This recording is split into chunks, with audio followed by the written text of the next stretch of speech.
मैं छोटे बच्चों की कतरन से बनाई हुई कच्छे और बनियान बेचा करती थी। अगर कोई मुझसे छोटे बच्चों के कच्छे बनियान लेने के लिए आता तो कोई मुझे आंटी कहता, कोई मुझे मौसी कहता, तो कोई मुझे दादी कहता। उनकी ज़ुबान ये सुनकर मैं खुश हो जाती थी। वैसे मेरा इस दुनिया में कोई नहीं था, लेकिन मैं किसी अपने के साथ रहने के लिए बेचैन थी। मेरी कोई औलाद होती या कोई बहन या भाई, माँ बाप या कोई मेरा जीवन साथी, सब मुझसे दूर चले गए थे। कुछ भी तो नहीं था मेरे पास और मैं अपने जीने के लिए ये काम करती थी।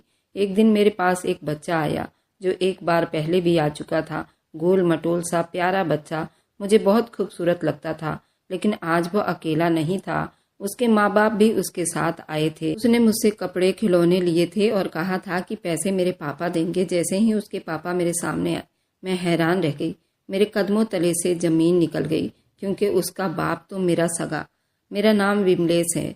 मैं अपनी ज़िंदगी को बर्बाद करके अब आखिरकार कुछ हासिल करने का इरादा किया था, क्योंकि मेरी ज़िंदगी तो बीत गई थी, लेकिन अब मुझे मेरी सारी मेहनतों का फल मिलने वाला था। पहले तो मेरे पास सब कुछ था, लेकिन मेरी किस्मत ने मुझे एक ऐसे मोड़ पर लाकर खड़ा कर दिया था जहां अपनी इच्छाओं की पूर्ति के लिए मुश्किलों का सामना करना पड़ता था।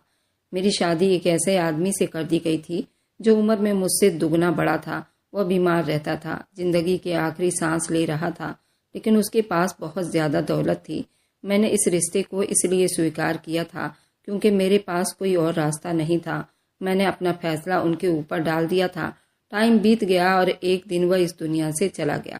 उस टाइम मेरा बेटा मनीष जवान हो चुका था। मैंने कभी दूसरी शादी के बारे में नहीं सोचा था, क्योंकि मैं जानती थी मेरे पास दौलत मौजूद है।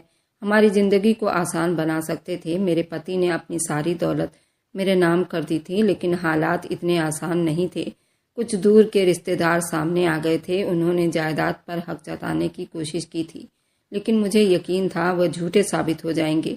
मैंने उन समस्याओं को नज़रअंदाज किया और सोचा कि जब सब कुछ मेरे कब्जे में आ जाएगा तब मैं अपने बेटे की ज़िंदगी को संवारूंगी। मनीष की पसंद की एक लड़की थी और उससे शादी करना चाहता था। मैंने फैसला किया था जब दौलत हाथ में आएगी तब मैं धूमधाम से उसकी शादी करूंगी। लेकिन लड़की वालों को बहुत जल्दी थी। वे अपनी बेटी की शादी करके घर से विदा कर देना चाहते थे और उनका जोर जबरदस्ती बढ़ता गया। मैं अपनी समस्याओं को देखते हुए कर्जा लेकर शादी करवा दी थी। मैं तसल्ली में थी जैसे ही दौलत हाथ आएगी मैं एक ही दिन में कर्जा उतार दूंगी। इस कर्ज के बारे में मेरे बेटे को पता नहीं था। मैंने उसे नहीं बताया था, कहीं ये सोचकर परेशान न हो कि मेरी शादी कर्ज पर हुई है। मैं चाहती थी वह अपनी शादीशुदा जिंदगी में खुश रहे। मुझे कर्ज देने वाली मेरी एक बहुत करीबी दोस्त थी जिसे मैंने कर्जा लिया था। उसने कहा कि जितनी मर्जी पैसे ले लो, वैसे भी तुम्हारे पास तो करोड़ों की दौलत हाथ लगने वाली है। मैंने कहा बिल्कुल ऐसी ही बात है। सारी समस्याएं आसानी से तय हो गई थी। मेरी बहू सोनाक्षी अब हमारे घर आ चुकी थी। मनीष और सोनाक्षी एक दूसरे के साथ बहुत खुश थे। हमारा घर उम्मीदों से भरा हुआ था। सबको यकीन था बहुत जल्द हमारी जिंदगी बदलने वाली है। हम उस किराए के मकान से निकलकर एक शानदार घर में अपना भविष्य बिताएंगे, एक अच्छी गाड़ी खरीदेंगे और सारी इच्छाएं पूरी कर लेंगे जो अभी तक सपनों के सूरत में थी। लेकिन हकीकत हमेशा बिल्कुल अलग चाहती है। कानूनी कार्रवाइयों में टाइम लग रहा था।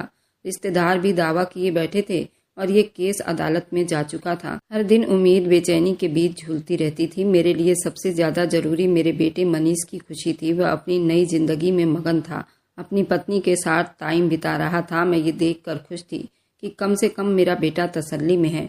घर की आर्थिक समस्याएं बड़ी मुश्किल में बीत रही थी, लेकिन मैंने किसी को महसूस नहीं होने दिया। मैं चाहती थी कि सोनाक्षी को किसी चीज़ की कमी ना हो, वह इस घर में सुकून महसूस करे और मनीष को ये फिक्र ना हो कि मैं किसी परेशानी में हूँ। मैं अपने बेटे के चेहरे पर मुस्कुराहट देखने के लिए हर तरह के जतन किए थी। मैं जानती थी ये सब कुछ दिनों की समस्याएं हैं। दौलत मिलने में वक्त लग रहा था, लेकिन आखिरकार सब कुछ मेरे ही कब्जे में आना था।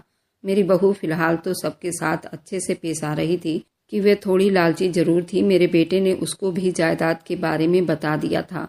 वह कहने लगी कि आपने सारे इंतजाम तो बहुत अच्छे से की मम्मी जी, लेकिन मुझे सोना नहीं चढ़ाया। मैंने कहा कि सोने की सेट भी हैं उस जायदाद में, वह सारे के सारे तुम ही ले लेना। और हर दिन मुझसे पूछती थी कि वे कितने सेट हैं, कब मिलेंगे। मैंने सारे पैसे अपने ऊपर खर्च तो नहीं करना था। मैंने सोच लिया था मैं कोई कारोबार खोल लूँगी और उसमें पैसा लगाऊंगी उस बीच मैंने अपने पति की बाकी जायदाद के कागजात वगैरह भी देखना शुरू किए थे। मैं चाहती थी हर चीज़ पूरी तसल्ली से हो ताकि बाद में कोई समस्या ना खड़ी हो। मैं दिन रात इसी फिक्र में घुलती रहती थी कि कब वो पल आएगा जब मैं बड़ी सुकून की सांस लूंगी। मनीष और सोनाक्षी अपनी ज़िंदगी में खुश थे, लेकिन मैं चाहती थी वह हर हाल में सुरक्षित रहें। मैं उनके लिए एक ऐसी ज़िंदगी बनाना चाहती थी जहाँ कोई कमी ना हो, कोई परेशानी ना हो और किसी का मोहताज ना होना पड़े। हर बीते दिन के साथ मेरी उम्मीद बढ़ती जा रही थी, लेकिन समस्याएं भी साथ साथ बढ़ रहे थे।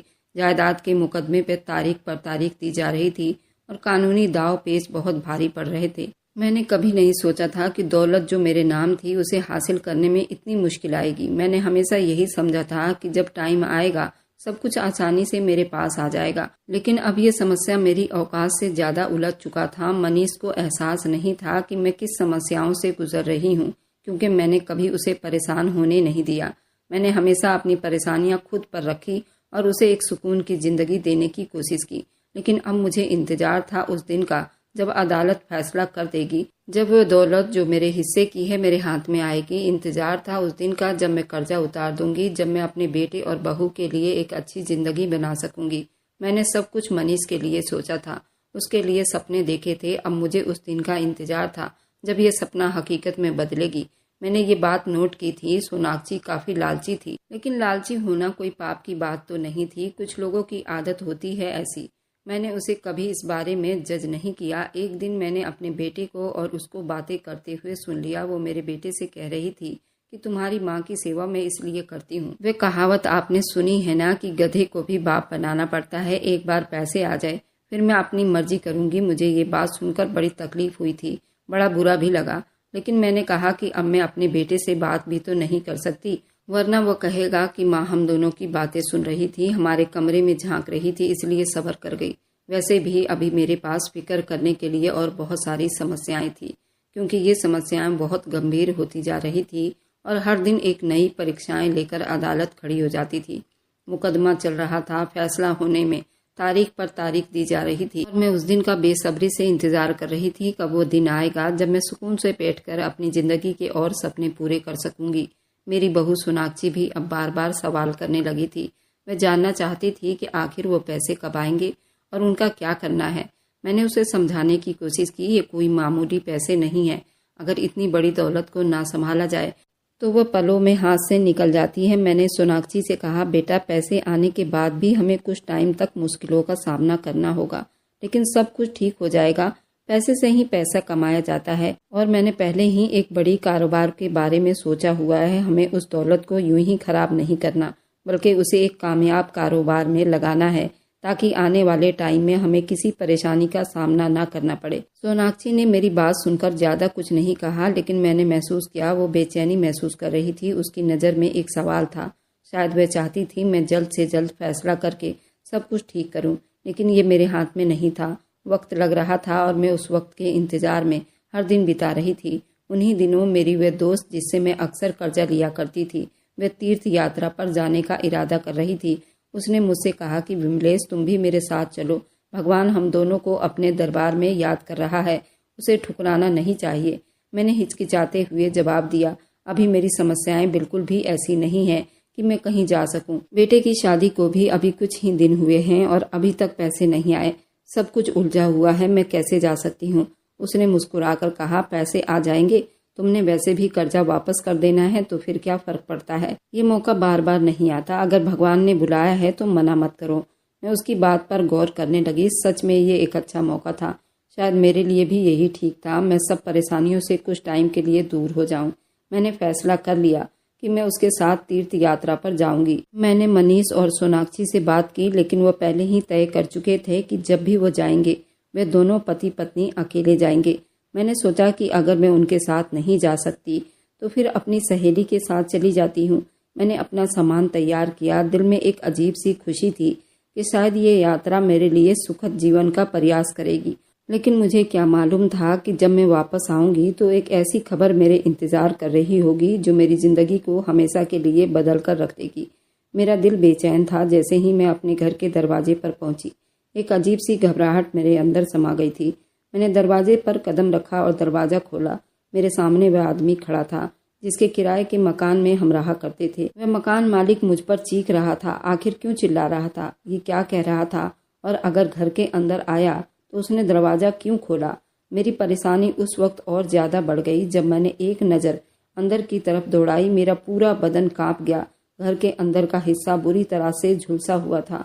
बाहर से ज़्यादा नुकसान का अंदाज़ा नहीं हो रहा था क्योंकि रात का टाइम था, लेकिन अंदर की हालत देखकर मेरे कदम वहीं जम गए। दीवारों पर काला धुआं फैला हुआ, छत जगह जगह से झुलस गई थी और फर्श पर जली हुई चीज़ों के राख बिखरे हुए थे। मेरे दिल की धड़कनें अब तेज हो गई थी।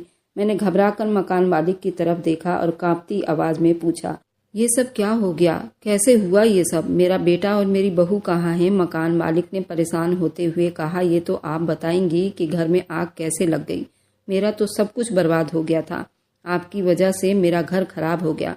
मेरी आंखों में आंसू भर आए। मैंने बेबसी से कहा, तुम्हारा घर बर्बाद हो गया, मेरे बच्चे कहाँ हैं? वो कहाँ गए? इतने में मोहल्ले के और कुछ लोग जमा हो गए। औरतें मेरे पास आकर अफसोस से सर हिला रही थी। उनमें से एक आगे बढ़ी और कहा, दीदी 2 हफ्ते पहले आपके घर में सिलेंडर फटने की वजह से आग लग गई थी। मुझे लगा जैसे किसी ने मेरे सीने में खंजर घोंप दिया हो। मैंने कांपती हुई आवाज में पूछा, फिर क्या हुआ? मनीष और सोनाक्षी कहाँ हैं? उस औरत की आंखों में आंसू आ गए। वह बोली, बहन, आपका बेटा मनीष और बहू सोनाक्षी इस आग में जलकर अपनी जान दे चुके हैं। अब दुनिया मेरे सामने अंधेरे में डूब गई थी। मैं बिल्कुल सुन खड़ी रह गई थी, जैसे टाइम रुक सा गया हो, जैसे मेरी सांसें चलना भूल गई हो। मेरे कदमों तले से जमीन खिसक गई थी। मैंने बेचैनी से उन लोगों को देखा जो मेरे आसपास खड़े थे। ये क्या कह रहे हो? मैं सिसकती हुई आवाज में खुद को यकीन दिलाने की कोशिश कर रही थी। ये सब सच नहीं है। मोहल्ले की एक बूढ़ी औरत ने हाँ भरते हुए कहा, हमें नहीं मालूम था कि आप कहाँ हैं। हमारे पास आपका नंबर भी नहीं था और ना ही हम किसी तरह आपको खबर कर सकते थे। मनीष और सोनाक्षी को बचाने की बहुत कोशिश की गई, लेकिन आग इतनी ज्यादा थी कि कुछ ना हो सका। मैं उन लोगों की बातें सुनकर अपने होश हवास खो बैठी थी। मेरी टांगें जवाब दे गई थी और मैं वहीं जमीन पर बैठती चली गई, जैसे मेरे पूरे बदन में कपकपी सवार हो गई हो। मेरी चीखें मेरे अंदर ही दम तोड़ गई हो। मैं अपने बच्चों को सही सलामत छोड़कर तीर्थ यात्रा पर चली गई थी और अब जब मैं वापस आई हूँ तो वह इस दुनिया में नहीं है। मेरी आंखों के आगे अंधेरा छा गया था और मैं बेहोश हो गई थी। मुझे होश आया तो मैं अस्पताल के बिस्तर पर थी। आंखें खोलने में दिक्कत हो रही थी। पूरे बदन में बेहद कमजोरी महसूस हो रही थी। धुंधला धुंधला सा सब नजर आ रहा था, लेकिन धीरे धीरे सब कुछ साफ होने लगा। मेरी वही दोस्त जिसके साथ मैं तीर्थ यात्रा पर गई थी मेरे पास बैठी थी। उसकी आंखों में आंसू थे। तुमने मेरा इलाज करवाया? मैंने कमजोर आवाज में पूछा। उसने मेरा हाथ थामकर धीरे से कहा, हाँ, मैंने ही तुम्हारा इलाज करवाया। तुम्हें होश नहीं था। पूरे 3 महीने के बाद तुम्हें होश आया है। सबको लगता था कि तुम कोमा में चली गई हो और कभी वापस नहीं आओगी, लेकिन देखो भगवान ने तुम्हें जिंदगी दे दी। तुम जिंदा हो। कैसी जिंदगी? मैंने दिल ही दिल में सोचा। मेरे पास बचा ही क्या था? मेरा बेटा, मेरी बहू, मेरा घर, सब कुछ तो खत्म हो चुका था। मैं बिल्कुल खाली हो चुकी थी, जैसे अंदर से मर चुकी थी। लेकिन सदमा अभी खत्म नहीं हुआ था। मकान मालिक ने भी अस्पताल आकर शोर मचाना शुरू कर दिया था। मेरा घर जला, उसकी मरम्मत कौन करवाएगा? ये सब तुम्हारी वजह से हुआ है विमलेश। वह गुस्से में चिल्लाया। मैंने खाली नजरों से उसे देखा। मेरे बेटे बहू की अंतिम संस्कार भी नहीं कर पाई। यह आदमी मुझसे मकान की मरम्मत के पैसे मांग रहा था। मैंने गहरी सांस ली और अपने आप को संभालने की कोशिश की। मुझे उन पैसों के बारे में मालूम करना था जो मेरे पति की जायदाद से आने वाले थे। मैंने जैसे ही इस बारे में पता किया तो मुझे एक और खबर मिली जिसने मुझे और ज्यादा हैरान कर दिया। मैंने कांपते हुए हाथों से फोन उठाया और वकील को कॉल मिलाया। मेरा दिल तेजी से धड़क रहा था, जैसे कोई मुसीबत आने वाली हो। मैंने बेसब्री से पूछा, मेरे पति के जायदाद के पैसे कहाँ हैं? वकील की आवाज नॉर्मल थी, जैसे कुछ हुआ ही ना हो। विमलेश जी, हमने सारे पैसे आपके पति के जायदाद के कागज, सोने, जेवर और बाकी सब कुछ आपके घर पर भिजवा दिया था। ये सब कुछ आपके बेटे मनीष के हवाले कर दिया था। मेरे पैरों के नीचे से जमीन निकल गई। ये कब की बात है वकील साहब? मैंने हैरान होते हुए उस दिन की तारीख पूछी थी। जो तारीख वकील ने बताई, मैंने तेजी से दिमाग में हिसाब लगाया। वह तारीख तो वही थी जब मैं तीर्थ यात्रा पर जा चुकी थी, यानी कि ये सब कुछ मेरे बेटे के पास था और यह हादसा उसी के 2 दिन के बाद हुआ था। तो इसका मतलब था वे सारे पैसे, जायदाद, कागजात, जेवर, सब कुछ उस आग के लपेटे में आकर राख बन चुका था। सब कुछ लुट चुका था। मेरी आंखों के सामने अंधेरा छा गया था। मैंने कांपते हुए अपने दोस्त पार्वती से कहा, अब मैं तुम्हारा कर्जा कैसे चुकता करूंगी। पार्वती ने गहरी सांस ली और अपनी उंगलियां मोड़ने लगी। ये कोई छोटा कर्जा नहीं है विमलेश, पूरे 20 लाख रुपए का कर्जा है। अगर समस्या थोड़ी बहुत पैसों की होती तो मैं खुद तुम्हें कह देती कि छोड़ दो, मत लौटाओ, लेकिन तुम्हें अंदाजा है ना कि मैंने ये पैसे कहाँ से लिए थे। मैं चुप रही, मेरी जुबान सिल चुके थे। पार्वती ने सर झुकाया और धीरे से बोली, मैंने ये पैसे अपने पति से मंगवाए थे। वह विदेश में था और जब मैंने तुम्हारे लिए कर्ज मांगा तो वो पहले ही शक में था। उसने कहा था तुम्हारे दोस्त है तो मैं पैसे दे देता हूँ, लेकिन देख लेना कहीं धोखा ना हो जाए। अब मैं उसे क्या जवाब दूंगी, वह तो मुझे डिवोर्स भी दे देगा। पार्वती के आंखों में आंसू थे, लेकिन वह सख्त बनने की कोशिश कर रही थी। उसके शब्द में बहुत गंभीरता और गम महसूस हो रहा था। सबसे बढ़कर डर था अपने घर को बिखरता देखने का डर। मुझे लगा जैसे मैं सांस नहीं ले पा रही। एक तरफ मेरा सब कुछ खत्म हो चुका था, दूसरी तरफ पार्वती का घर भी अब मेरी वजह से बर्बाद होने के कतार पर था। मकान मालिक का गुस्सा पहले ही मेरे सर पर सवार था। अस्पताल आकर ऊंची आवाजों में चिल्लाया था, मेरा 17 लाख का घर बर्बाद कर दिया तुम लोगों ने, ये तुम्हारी लापरवाही की वजह से हुआ है। मैंने बेबसी से समझाने की कोशिश की, ये एक हादसा था, हमने जानबूझकर तो कुछ भी नहीं किया, भगवान की मर्जी थी। मैं खुद भी तो अपने बच्चों से हाथ धो बैठी हूँ, मेरे पास कुछ भी नहीं बचा। लेकिन वह सुनने को तैयार ही नहीं था। तुम्हारी अपनी गलती की सजा मुझे क्यों मिला, तुम्हें मेरा नुकसान पूरा करना होगा। मोहल्ले के कुछ लोग बीच में आए और उसे समझाने लगे, ये औरत खुद बेसहारा हो चुकी है, उसके पास कुछ भी नहीं बचा, तुम किस चीज की मांग कर रहे हो, ये बेचारी कहाँ से देगी अब पैसे। मकान मालिक आखिरकार चुप हो गया, लेकिन उसकी नज़रों में मैं बुरी बन चुकी थी। मैं जानती थी वह इस बात को आसानी से नहीं भूलेगा। पार्वती अभी चुप खड़ी थी, लेकिन उसके चेहरे पर उदासी थी। मैंने अपने कानों और हाथों में पहने हुए कुछ सोने के जेवर उतार कर उसके हथेली पर रख दिए। फिलहाल मेरे पास यही कुछ बचा था। पार्वती ने जेवर को अपनी हथेली में देखा, फिर एक नज़र मुझ पर डाली। वह कुछ पल चुप रही, जैसे कुछ सोच रही हो, फिर कुछ कहे बिना आखिरकार उसने एक ठंडी सांस भरी और जेवर मुट्ठी में दबा लिए। ये काफ़ी तो नहीं है, लेकिन मैं फिलहाल अपने पति को कुछ दे तो सकूंगी। मैं जानती थी ये काफ़ी नहीं था। 20 लाख के कर्ज के बदले कुछ जेवर मायने नहीं रखते थे, लेकिन मेरे पास उस टाइम देने के लिए कुछ और था ही नहीं। अब मैं कहाँ जाती, मैं किसके दरवाजे भीख मांगती। मैं पूरी तरह खाली हाथ हो चुकी थी। ऐसी हालत में मैं अपने लिए एक नए रास्ते पर निकलने का फैसला किया। मेरे पास ना घर था, ना जायदाद और ना ही पैसे। जो थोड़े बहुत पैसे मेरे पास बचे थे, मैंने उनसे एक छोटा सा कारोबार शुरू करने का सोचा। अलग अलग बाजारों से बच्चे के खिलौने खरीदे और थोड़े बहुत कतरन जो बहुत सस्ती दामों में मिलती थी, उसका मैंने बच्चों का कच्छा और बनियान बनाया करती थी और घूम घूम कर बेचा करती थी। बच्चों का दिल बहलाने वाली चीज़ों से मैं अपना पेट पाल रही थी। मैं रोजाना एक पार्क में जाकर खिलौने बेचने लगी। वही पार्क जहां माँ बाप अपने बच्चों के साथ कुछ टाइम बिताने के लिए आते थे। मैंने एक चादर बिछाई और खिलौने सजा दिए। कभी कोई बच्चा जिद करता, कभी कोई माँ नरमी से पूछती थी ये कितने का है। ये सब कुछ बताने में आप लोगों को जितना आसान लग रहा है, उस वक्त को जीने और महसूस करने में उतना ही ज्यादा मुश्किल था। एक दिन पहले मैं खुद मालकिन थी, एक माँ थी, एक पत्नी थी और आज मैं एक गुमनाम औरत थी जो रोड के किनारे खिलौने बेचकर जिंदा रहने की कोशिश कर रही थी। हर दिन एक नई परीक्षाएं लेकर आता था। कुछ दिन अच्छे बीत जाते थे और दिन बिल्कुल खाली रह जाती थी, लेकिन मैंने खुद को संभालने की कोशिश की क्योंकि मेरे पास और कोई रास्ता नहीं था। मुझे नहीं मालूम था कि मेरी जिंदगी अब कहाँ जा रही थी। मैं अक्सर अपनी शादी के दिनों को याद करती जब मुझे एक बूढ़े आदमी के साथ ब्याह दिया गया था। उस वक्त मेरा दिल खुश नहीं था, बल्कि दिल ही दिल में बहुत दुख था। मेरी शादी किसी मेरे उम्र के खूबसूरत नौजवान से क्यों ना हुई। मैं जवान थी, खूबसूरत थी, सपने देखने की उम्र थी। मेरा पति मुझसे कई साल बड़ा था, लेकिन टाइम के साथ साथ मैंने ये सीख लिया कि जिंदगी हमेशा अपनी इच्छाओं के हिसाब से नहीं चलती।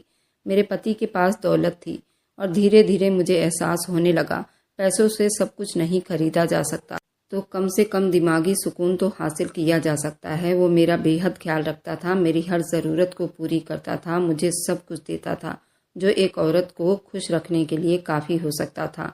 मुझे आज भी वह दिन याद आता है जब वह रोज़ाना मुझे खर्चे के पैसे दिया करता था।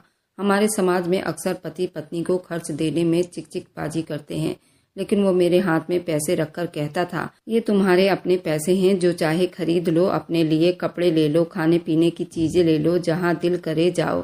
पहले पहल में इस मोहब्बत को स्वीकार करने से झिझक रही थी, लेकिन टाइम के साथ साथ उसने पैसों से मेरा दिल जीत लिया था। मेरी जिंदगी में एक सुकून था, मुझे किसी बात की कोई फिक्र नहीं थी, ना किसी चीज़ की कमी महसूस होती थी, ना किसी के आगे हाथ फैलाने की ज़रूरत पड़ती थी। मेरे पास सब कुछ था, ऐशो आराम, जो बहुत सी औरतों को नसीब नहीं होता। लेकिन आज मेरी ज़िंदगी बदल चुकी थी। अब मेरे पास पैसे, सारे ऐशो आराम थे और आज हर दिन मेरे लिए एक नई परीक्षाएं लेकर आता था। मुझे हर टाइम कमाई की फिक्र रहती है। हर पल ये सोच परेशान करती थी कि कल का दिन कैसे बीतेगा। मेरी कमाई होती भी कितनी थी, सिर्फ इतनी कि किसी तरह 2 टाइम का खाना चल जाए, रात को छत मिल जाए और अगला दिन देखने के लिए कुछ उम्मीद बाकी रहे। मैं एक अनाथ आश्रम में रहा करती थी, जहाँ मेरे जैसे कई बेसहारा लोग अपनी जिंदगी बिता रहे थे। मैं अपने खिलौने बेचती, थोड़े बहुत पैसे कमाती और रात को अनाथ आश्रम में बिस्तर पर गिर जाती, नींद में खो जाती। वह छत जो सिर्फ सर छुपाने के लिए थी, लेकिन अपना होने का एहसास नहीं देती थी। मैं अक्सर सोचती थी कि मेरी जिंदगी इतनी बेकार कैसे हो गई। मैंने कभी नहीं सोचा था कि मैं इस हाल में आ जाऊंगी। मैं तो एक आराम और खुशहाल जिंदगी बिता रही थी। औलाद को खोने का गम अपनी जगह था, बहू को खोने का दुख अपनी जगह था, लेकिन गरीबी, बेबसी, लाचारी वह चीज़ थी जिनका मैंने कभी सपने में भी नहीं सोचा था। मैं अक्सर अपने भगवान से शिकायत करती और आंसू बहाते सवाल करती, मेरे साथ ऐसा क्यों हुआ? मैंने किसी का बुरा नहीं चाहा था। मैं तो तीर्थ यात्रा करने गई थी, मैं तो भगवान के दर्शन करने गई थी, अपने और अपने बच्चों के लिए प्रार्थना करने गई थी। फिर मैं इतनी बड़ी सज़ा की हकदार क्यों ठहर गई? ये सवाल मेरे दिल में और दिमाग में तूफान की तरह गूंजते थे, लेकिन कोई जवाब नहीं मिलता था। शायद ज़िंदगी ने मुझे परीक्षाओं के लिए चुन लिया था, शायद ये मेरी किस्मत में लिख चुका था। लेकिन मैं थक चुकी थी। मैं हर दिन हर पल अपनी बेबसी और लाचारी का बोझ उठाते उठाते अब थक चुकी थी। और सबसे ज़्यादा तकलीफ उस बात की थी, मुझे अभी तक समझ नहीं आ रहा था कि मुझे किस पाप की सजा भुगतनी पड़ रही है। वक्त के बीतने का एहसास तब होता जब जिंदगी में कोई खुशी या बदलाव आए, मगर मेरी जिंदगी पर तो जैसे कोई फर्क ही नहीं पड़ रहा था। एक ही दिन बार बार दोहरा रहा था। हर दिन की समस्याओं से थक चुकी थी। न रात की खबर, न किसी अपनों की खुशी का, न किसी त्योहार का इंतजार। बस जिंदगी कट रही थी, बीत रही थी। ये मामूली से कारोबार करते हुए 3-4 साल बीत चुके थे। मैं पार्क में बैठकर खिलौने बेचती, छोटे बच्चों के कपड़े बेचती, मासूम चेहरे को देखती, कभी कभी अपने बेटे की याद में खो जाती। जो कुछ मेरे पास था वह सिर्फ यादें थी और उन यादों के साथ मैंने जीना सीख लिया था। लेकिन उस दिन कुछ ऐसा हुआ जो मैंने कभी सोचा भी नहीं था। एक नन्हा सा बच्चा मेरी तरफ आया, गोल मटोल, सेहतमंद, मासूम सी मुस्कुराहट के साथ। उसकी उम्र 3-4 साल के करीब होगी। जैसे ही मैंने उसे देखा, मेरे दिल की धड़कन रुक सी गई। वह बिल्कुल मेरे बेटे जैसा लग रहा था। मेरा हाथ खुद ब खुद कांपने लगा, आंखें हैरानी से फैल गई। मैंने खुद को यकीन दिलाने की कोशिश की। बार बार देख रही थी, वो मेरे बेटे की फोटोकॉपी था।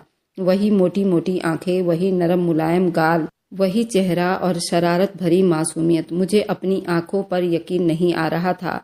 क्या सच में ये दुनिया में मुमकिन था? कहते हैं ना कि इस दुनिया में एक जैसे चेहरे वाले कई लोग होते हैं, लेकिन मैंने कभी नहीं सोचा था कि मैं अपनी जिंदगी में अपने बेटे का हमशक्ल देखूंगी। वह नन्हा बच्चा मासूमियत से मेरे खिलौने को देखने लगा। मैं उसे बेबस देखती रही, जैसे मेरी आंखें इस मंजर को हमेशा के लिए अपने अंदर कैद कर लेना चाहती हो। वह कुछ देर तक गौर से खिलौनों को देखता रहा, फिर एक गाड़ी उठाई और खुशी से बोला, ये वाली लूंगा। मेरी आंखों में आंसू आ गए। मैंने जल्दी कहा, बेटा ले लो, मैं तुमसे पैसे नहीं लूंगी, ये तुम्हारे लिए तोहफा है। बच्चे ने हैरानी से मेरी तरफ देखा, फिर मासूमियत से बोला, नहीं, मेरे पापा ने पैसे दिए हैं, मेरे पापा के पास बहुत पैसे हैं। मैं उसके शब्द पर मुस्कुराई और धीरे से कहा, अच्छा चलो, अच्छी बात है, भगवान तुम्हारे पापा को और ज्यादा पैसे दे। वह खुश होकर मुस्कुराया और मेरे हाथ में पैसे रख दिए। मैंने पैसे ले लिए क्योंकि मैं जानती थी शायद ये बच्चा अपने माँ बाप की दी गई अनुदेश पर चल रहा था। वह जाने के लिए मुड़ा, फिर कुछ देर वही खेलता रहा। आखिरकार घर चला गया। मैं उसे जाते हुए देखती रही, जैसे मेरी आंखें उसकी एक एक कदम अपनी यादों में कैद कर लेना चाहती थी। वह अकेला नहीं था, उसके साथ एक नौकर भी था जो उस पर नजर रखे हुए था। उसके कपड़ों के अंदाजे से लग रहा था वह किसी अमीर घराने का बेटा था। मगर मेरे लिए वह सिर्फ एक अमीर आदमी का बेटा नहीं था, वह मेरे बेटे की यादों का एक परछाई था। एक ऐसा परछाई जिसने मेरे जख्मों को हिलाकर रख दिया था, जिसने मेरे दिल में एक अजीब सी खुशी भर दी थी। मैंने धीरे से अपनी आंखें बंद की और अपने दिल में एक प्रार्थना की। शायद ये पल, ये एहसास, ये मासूम बच्चा, सब कुछ किसी खास मकसद के लिए मेरे सामने आया था, या शायद जिंदगी ने मेरे लिए कोई और कहानी लिखी थी जिसका फैसला आज मेरे सामने खुला था। अब तो मेरी जिंदगी का एक ही मकसद था, अक्षय को देखना, उसका इंतजार करना। वह बच्चा जो मेरे बेटे की फोटोकॉपी था, उससे बात करना, उसकी मासूम बातों में खो जाना मेरे दिन का सबसे खूबसूरत पल बन चुका था। मैंने एक दिन उसका नाम पूछा तो उसने मासूमियत से कहा, मेरा नाम अक्षय है। ये नाम भी मेरे दिल को लगा, जैसे किसी ने मेरे जख्मों पर मरहम लगा दिया हो। अक्षय रोजाना अपने नौकर के साथ आता था, मेरे खिलौनों से खेलता था और खुशी खुशी घर चला जाता। मैं उसे जाता देखती रहती और अगले दिन का इंतजार में बैठ जाती। एक दिन सोमवार का दिन था। आज मौसम भी बहुत सुहाना था। हल्की ठंडी हवाएं चल रही थी। आसमान नीला और साफ सुथरा था। पेड़ों के पत्तों पर रोशनी चमक रही थी। पार्क में लोगों का भीड़ था। बच्चे खुशी खुशी खेल रहे थे। हर तरफ एक शोर का माहौल था। मैंने अपनी जगह संभाली और खिलौने को सही से सजा लिया। इतने में अक्षय भागता हुआ मेरे तरफ आया। उसकी सांसें तेज हो रही थी और उसके चेहरे पर जोश था। वह आते ही खुशी से बोला, आज मुझे ढेर सारे खिलौने दे दो। आज मैं अकेला नहीं आया, मेरे मम्मी पापा भी आए हैं, वही पैसे देंगे। मेरा दिल एक पल के लिए रुक सा गया। उसके मम्मी पापा? मुझे हैरानी हुई। मैंने धीरे से मुस्कुराकर कहा, ठीक है बेटा, जो खिलौने पसंद है ले लो। मैंने जल्दी से उसके पसंद के खिलौने निकालकर उसके हाथ में थमा दिए। अक्षय ने जल्दी खुशी से अपने बाप को आवाज़ दी, पापा यहाँ आओ और आंटी को पैसे दे दो। मैं इंतजार में खड़ी रही कि देखूं तो सही कौन है जो इतना खूबसूरत और मासूम बच्चे का बाप है। और फिर जैसे ही एक आदमी आगे बढ़ा, मेरे हाथ से खिलौने का वो पन्नी नीचे गिर गया। मेरी आंखें हैरानी से फटी की फटी रह गई। ये कैसे हो सकता है? मैं ये क्या देख रही हूँ? मेरा पूरा बदन कांपने लगा। मैंने सांस रोक ली। मेरा दिल जोर जोर से धड़कने लगा। मैं बगैर कुछ सोचे अपने कदम आगे बढ़ा दिए और उस आदमी को अपनी बाहों में भर लिया। मेरा बेटा! मैं रो पड़ी। ये मेरा बेटा है, ये मेरा बेटा है। मेरे पीछे मेरी बहू भी खड़ी थी, सर झुकाए शर्मिंदा से चुप खड़ी थी। मैंने अपने हाथों से अपने बेटे का चेहरा चूमने लगी। तुम लोग जिंदा हो? मुझे तो बताया गया था कि तुम लोग इस दुनिया में नहीं रहे। वह घर जल गया था, सब खत्म हो गया है। मैंने ये सब कैसे सहा? मेरी ममता बिलक बिलक कर रो रही थी। मैं बहुत रोए जा रही थी। अपने बेटे का चेहरा हाथों में चूमती थी।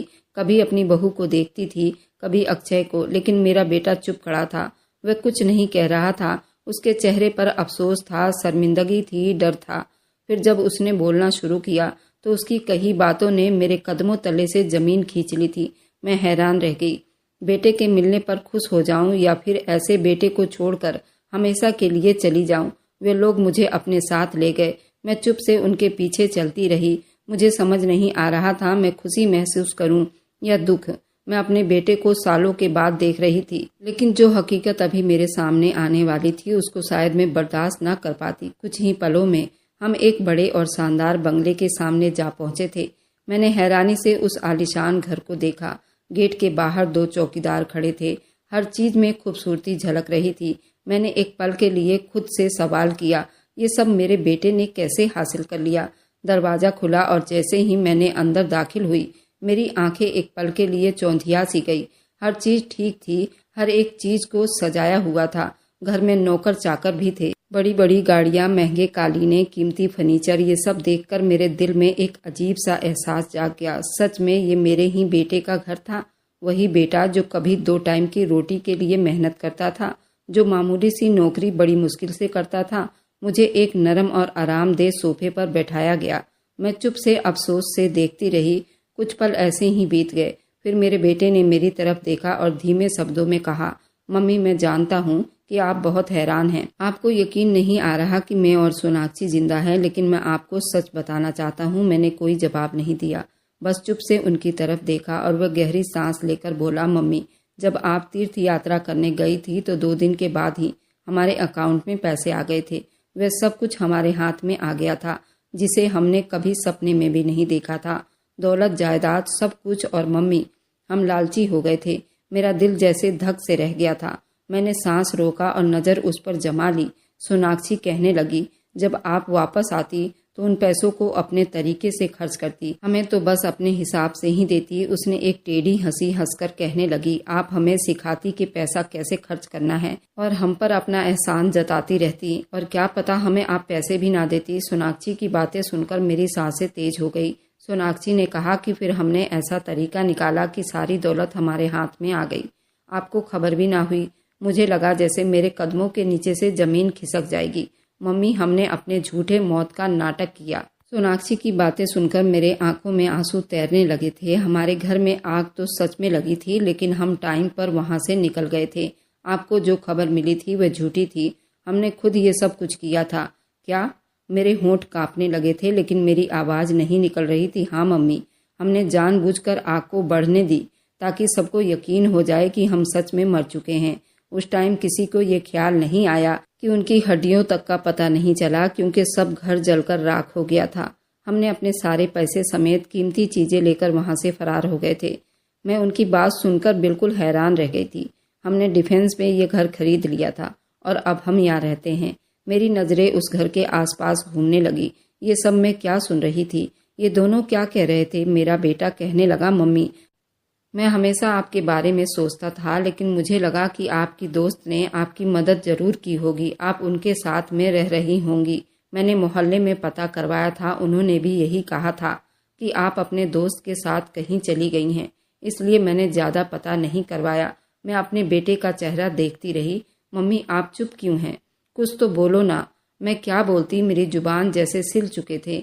मेरे सामने वह औलाद खड़ी थी जिसे मैंने अपनी जिंदगी समझा था।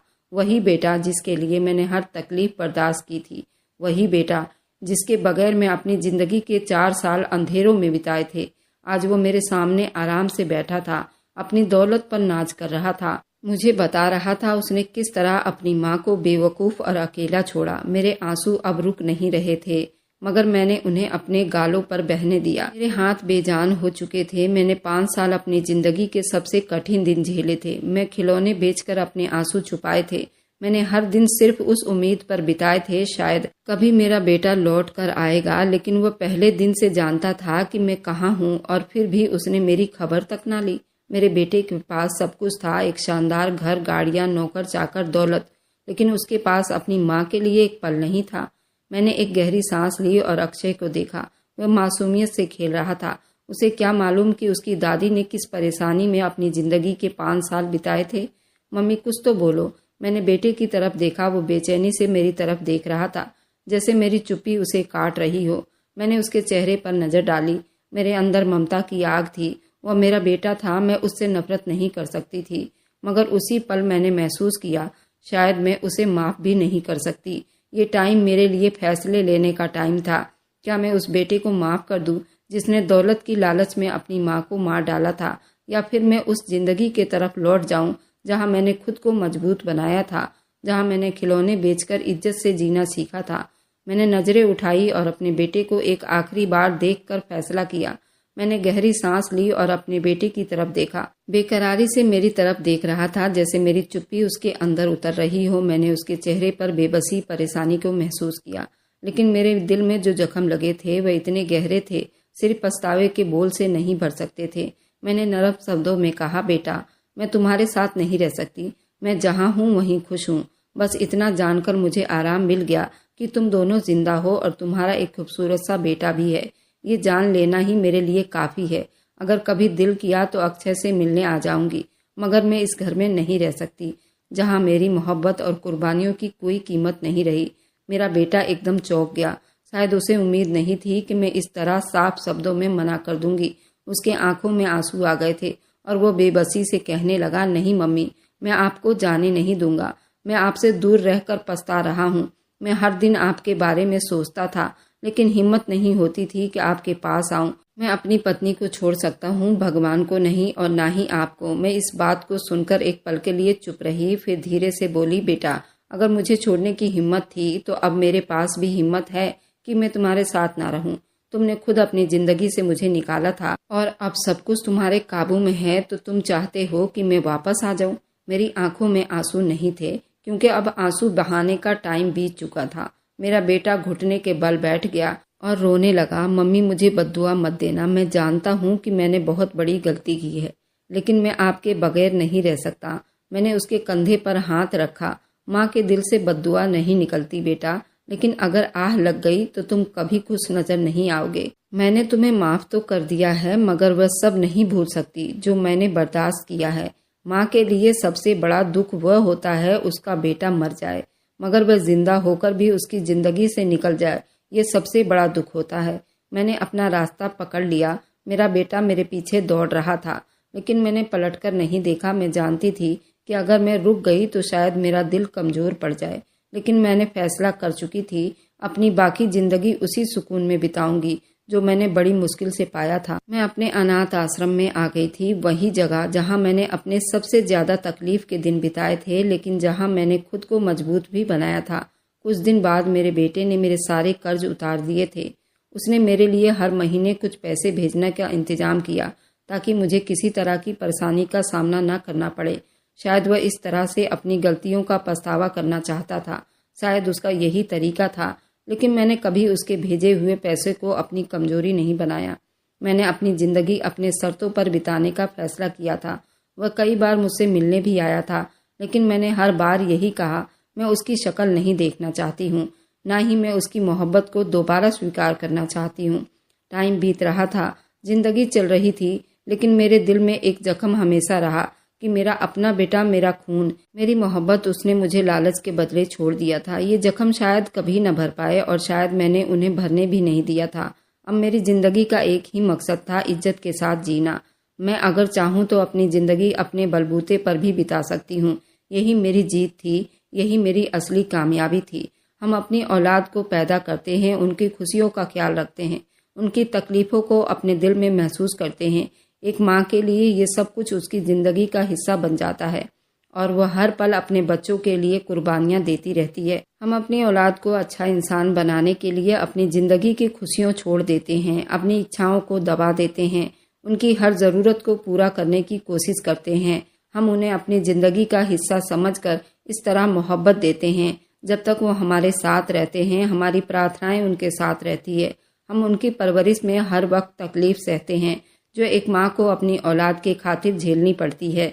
लेकिन बदकिस्मती से जब औलाद बुरी हो जाती है और दुनिया के रंगों में ढल जाती है, तो वे अक्सर अपने माँ बाप की कुर्बानियाँ और मेहनतों को भूल जाते हैं। पैसा और दुनिया की चमक दमक उन्हें इतना बहका देती है, वह अपनी जड़ों को भूलकर खुद गर्ज बन जाते हैं। वह इस बात को नज़रअंदाज कर देते हैं, वह जिनके खून से पैदा हुए, जिनके आशीर्वाद से फल फूल रहे हैं, उन्हीं का दिल तोड़कर अपनी दुनिया के पीछे दौड़ते रहते हैं।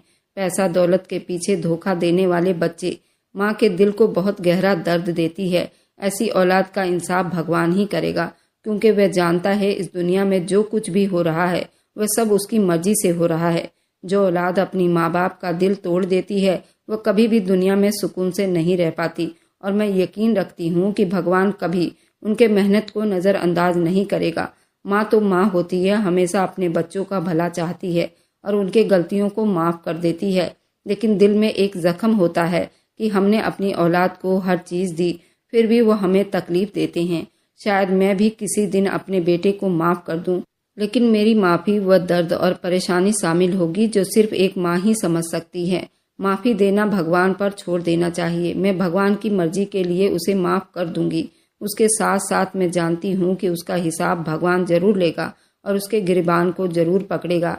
आज मैं अपनी बेटी और बहू से अलग रहती हूँ और अपनी दुनिया में खुश हूँ। आप लोग बताइए, क्या मैं अलग रहकर सही कर रही हूँ या गलत? मुझे कमेंट में ज़रूर लिखिएगा मेरी आप बीती आप लोगों को कैसे लगी। और मेरी वीडियो जहाँ से भी आप लोग देखते हैं, कमेंट में अपने शहर और राज्य का नाम ज़रूर बताइए। मुझे आप लोगों के कमेंट पढ़ने में बहुत आनंद आता है और उन सभी का मैं बहुत बहुत धन्यवाद करना चाहती हूँ जो लोग मेरी वीडियो को देखते हैं, लाइक करते हैं, शेयर करते हैं।